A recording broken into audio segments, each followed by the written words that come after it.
Samantha हमेशा सोचती थी कि उसके परिवार का घर साधारण था, कुछ खास नहीं। एक शांत पड़ोस में स्थित यह एक आरामदायक 2 मंजिला घर था, जिसमें एक सफेद बाड़ और एक अच्छी तरह से रखा गया बगीचा था।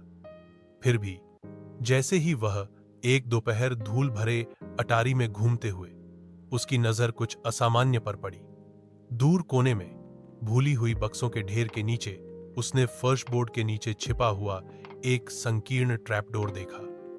जिज्ञासा पर वह उत्सुक हुई।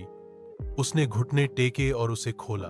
नीचे स्थित छोटा सीढ़ीदार मार्ग एक धुंधले बासी सुरंग की ओर जाता था। दीवारें पत्थर से बनी थीं और एक हल्की ठंडी हवा अंदर से फुसफुसाती हुई प्रतीत होती थी। दिल धड़कते हुए सामंथा सावधानी से उतरी, उसकी टॉर्च अंधेरे को चीरती हुई। सुरंग उसकी अपेक्षा से कहीं अधिक लंबी खिंची हुई थी, पृथ्वी के नीचे मुड़ती और मुड़ती हुई। वह हिल नहीं सकी। उसे ऐसा लग रहा था कि वह अतिक्रमण कर रही है, कि कुछ उसका इंतजार कर रहा है। अनंत काल की तरह लगने के बाद सुरंग आखिरकार एक छिपे हुए कमरे में खुल गई।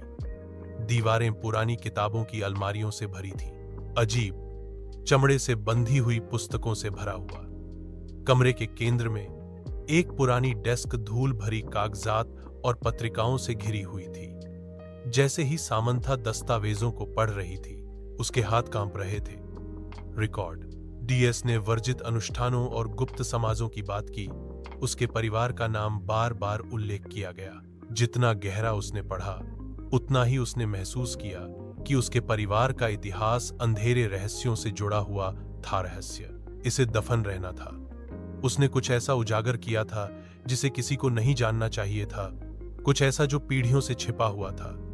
जैसे ही खोज का भार उस पर पड़ा, उसने सबसे हल्की सी आवाज सुनी। उसके पीछे से आवाज आई, एक फुसफुसाहट, धीमी और ठंडी। वह अकेली नहीं थी।